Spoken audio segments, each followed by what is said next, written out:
बहुत प्यारी चीज है। मेरे साथ सिलेबस एनालिसिस की क्लासेस में आगे जाते जाइए, आईएएस आपके लिए बहुत आसान होता जाएगा, क्योंकि सिलेबस क्या होता है अभी मैं इसके माध्यम से डिस्कस करूंगा। तो एक सच्ची घटना आपसे डिस्कस करने जा रहा हूं। आपको पता है कि मैं कहानियों के माध्यम से पढ़ाना बहुत पसंद करता हूं। एक कहानी एक सिविल सर्वेंट की, एक जो है सिविल सर्वेंट जो हिंदी माध्यम से था और अंतिम प्रयास में जो सेलेक्ट हुआ, अंतिम प्रयास, इसका मतलब पहले के प्रयासों में उससे क्या दिक्कत हुई, आज मैं आपसे डिस्कस करने जा रहा हूं। और आप चाहे जाने या ना जाने, मुझे कमेंट बॉक्स में बताइएगा कितने लोग ये गलती करते हैं, कितने लोग ये गलती करते हैं। आज की क्लास में हम लोग देख लेंगे। कहानी है एक लड़के की जो उत्तर प्रदेश के उन्नाव जिला, बहुत छोटी सी जगह है, से 35 किलोमीटर दूर उसका गांव था। 35 किलोमीटर दूर उसका विलेज है। यानी कि आप समझ चुके होंगे, उत्तर प्रदेश में एक छोटा सा जिला, उसके बाद भी 35 किलोमीटर दूर अंदर एक गांव है, सुविधा नहीं, स्कूल एजुकेशन बहुत अच्छी नहीं, बहुत अच्छा जो है सेगमेंट नहीं, और माइंडसेट तो बिल्कुल नहीं, ये आईएएस बनना है, एंटरप्रेन्योर बनना है, ये तो गांव में होता ही नहीं है। तो फिर क्या था, ये खुद भी गांव के माहौल में पढ़ाई में औसत, हमेशा सेकंड डिवीजन आया। कितने कितने लोग मुझे क्लास में बताओ सेकंड डिवीजन का डर उन्होंने सुन रखा है, जो पढ़ाई में कभी टॉपर नहीं रहे, 95% वाले नहीं रहे, 98% वाले नहीं रहे। कितने हैं मुझे कमेंट बॉक्स में मुझे चाहिए कि हाँ सर हम एवरेज ही कहे गए हैं, हाँ सर हमारे कभी जो है वो हम 90 वाले हम नहीं है, हम ठीक ठाक हैं सर, हम 70-72 पे घिस के पहुंच गए, 60 पे पहुंच गए। कितने लोग हैं मुझे कमेंट बॉक्स में बताएं, तो कहानी में और मजा आएगा, क्योंकि आपकी कहानी हो सकती है। तो भैया हमेशा सेकंड डिवीजन आया, कुछ खास नहीं, गांव में सुविधा ही नहीं है, खेती किसानी करें कि हम बैठ के पढ़ाई करें। ठीक है, अब देखें गांव में माहौल बस एक ही था, किसी तरह कोई नौकरी मिल जाए, अन्यथा खेती किसानी। तो खेती किसानी घाटे का सौदा हो रखा था, न सिंचाई अच्छी, न बिजली अच्छी, न जमीन ज्यादा अच्छी, तो क्या करें, बस किसी तरह एक नौकरी मिल जाए। पूरी जिंदगी का एक ही पर्पस था, एक नौकरी मिल जाए, और अगर गलती से कहीं सरकारी नौकरी मिल जाए, बस, और कोई भी सरकारी नौकरी मिल जाए, कोई भी सरकारी नौकरी मिल जाए, कोई भी।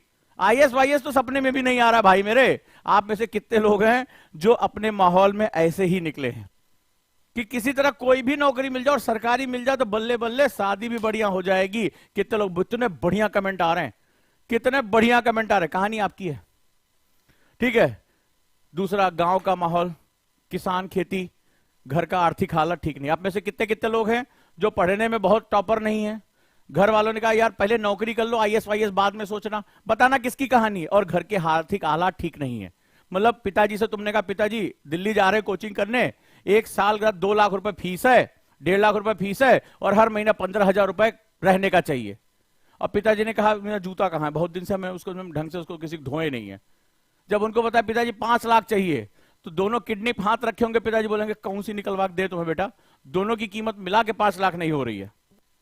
जब तुम बोले कि पिताजी जा रहे हैं 1.5 लाख रुपए, 2 लाख रुपए चाहिए कोचिंग के लिए, 1 साल की फीस होती है इतनी अमूमन, तो पिताजी जो बोले अच्छा एक काम करो, ठीक है पहले यहीं आसपास कोई काम धंधा ढूंढो, अकेले कमाते कमाते मर गया हूं, बूढ़े बाप को कब तक परेशान करोगे। डायलॉग किसने किसने सुना, आज की कहानी तुम्हारी है, आज की कहानी सुना तुम्हारी है। मुझे बताओ किसके किसके साथ ऐसा हुआ है कि जब पिताजी से बोले कि वो फलनवा कोचिंग पढ़ना है, 1.5 लाख रुपए फीस है, पिताजी बोले अच्छा एक काम करो निकल लो, ठीक है अपने दम पे कमाना पढ़ना, ठीक है अब हमसे पैसा मत लेना। समझे, इसीलिए तो लेकर आया हूं ये बैच, इसीलिए तो ये बैच लेकर आया हूं कि वो जिन्होंने ये ताने सुने हैं वो इसका हिस्सा बन जाए। ठीक है, ये 80,000 रुपए फीस थी, हमने भी कोई 5,999 किया ऐसे बच्चों के लिए, 1000 बच्चों के लिए, वो इसके साथ जुड़ जाएं, सोचे नहीं इसके साथ, और नहीं तो फिर बाबूजी से मांगोगे। और बहुत से भारत के बच्चों की यही कहानी है। तो कहानी इनकी भी थी। और आईएएस वाईएएस कुछ नहीं बोले, लिखे आईएएस वाईएस कुछ नहीं, वही भाषा लिख दी, बोले आईएएस वाईएस कुछ नहीं। कहा बे आईएएस वाईएस का होता है, ये होता का है, पटवारी बन जाओ कहीं पकड़ लो, ठीक है। तो इन्होंने क्या किया, इस समझ गए हालात इनके पक्ष में नहीं है, इन्होंने वनडे एग्जाम देने शुरू कर दिए। जो छोटे मोटे एग्जाम निकलते हैं वो देना उन्होंने शुरू कर दिया। देखो कैसे हालात हमारे बदलते हैं, ठीक है। ये कहानी आपकी भी हो सकती है, ये कहानी किसी की भी हो सकती है, ये कहानी एक ऐसे सच्चे आईएएस ऑफिसर की भी है। ये ऑफिसर हैं, सर्विस में हैं, लेकिन जरा देखो कैसे हो रहा है। अब 1 साल ये अध्यापक चुन लिए गए, लेकिन सैलरी बहुत कम थी, एडहॉक वाला चक्कर जानते ही हो, हार नहीं मानी। फिर क्या हुआ, फिर एग्जाम दिए, ऑडिटर पद पे सेलेक्ट हो गए। ऐसे छोटे मोटे एग्जाम देते रहते थे अपना, सो वनडे एग्जाम। फिर और मेहनत किए और मेहनत किए तो एक्साइज एंड कस्टम में इंस्पेक्टर हो गए। अरे भैया, इंस्पेक्टर नाम अगर गांव में लग जाए किसी के तो फिर तुम जानबे करते हो क्या होता है।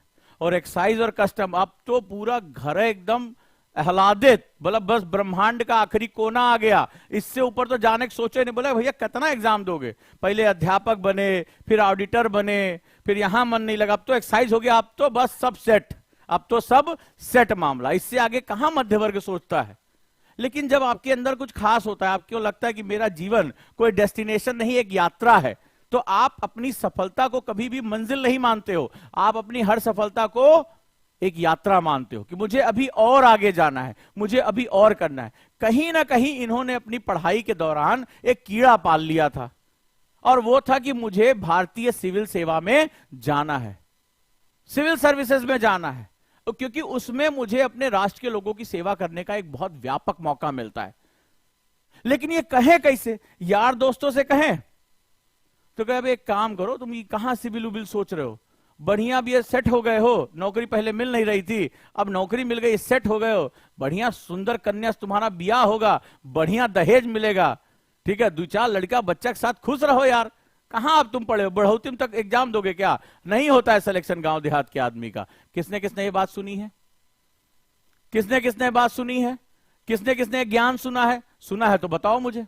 ठीक है, तो ये ज्ञान शुरू हुई, बोला नहीं, अब कीड़ा तो आ चुका है। बोला यार अगर मैं ये एग्जाम क्रैक कर सकता हूं तो फिर क्या टेंशन है, डर किस बात का, हम आगे भी करेंगे।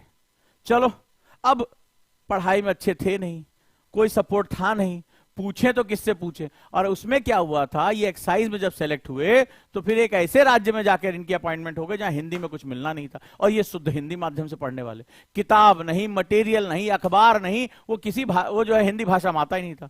मतलब एक तो चुनौती, ऊपर से और उसमें जो है क्या कोड़ में खाज वाला काम हो गया। पर जब इंसान हार नहीं मानने की आदत डाल लेता है कि मुझे हार नहीं मानना है, तो उसको नियति भी रास्ता दे देती है। अब इन्होंने क्या किया, एग्जाम दिया, अटेम्प्ट फेल, अटेम्प्ट फेल, तीसरा अटेम्प्ट फेल, चौथा अटेम्प्ट फेल, पांचवा अटेम्प्ट फेल। तुम क्या करोगे इसके बाद बताओ? अटेम्प्ट में देखो, अटेम्प्ट फेल, अटेम्प्ट फेल, भाई नौकरी भी करनी है, घर भी संभालना है, एक ऐसे क्षेत्र में जहां पढ़ने के लिए कोई मटेरियल नहीं मिल रहा है वो भी हमें करना है, और मेरा कोई बैकग्राउंड नहीं। सब लोग कह रहे हैं भैया सेटल हो जाओ, कोई बात नहीं है। क्या हुआ, 1-2 चले जा रहा है, चले जा रहा है। आप क्या करोगे इसके बाद बताओ, क्या करोगे, क्या करोगे इसके बाद? हार मान के बैठ जाओगे। बट जो विजेता होता है ना, वो अंतिम क्षण तक प्रयास करता है, अंतिम क्षण तक प्रयास करता है कि एक बार ये यूपीएससी ना, ये उसी नशे की तरह है, उसी आदत की तरह है। यूपीएससी एक आदत है, इसको पढ़ा वढ़ा नहीं जाता, ये जिया जाता है। आईएएस की तैयारी ये पढ़ी वढ़ी नहीं जाती है, जी जाती है। और जो चीज को जी लिया वो तो तुम्हारी है, फिर तुम उसके बिना रह ही नहीं सकते। ये कुछ कहानी ऐसी ही थी, और इन्होंने भी वही किया।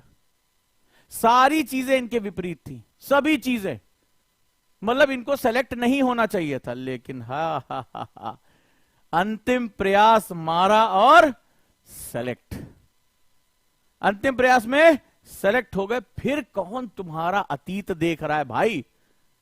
ये संसार का नियम है, संसार उगते सूरज को जल देता है, उगते सूरज की जो है वो पूजा करता है।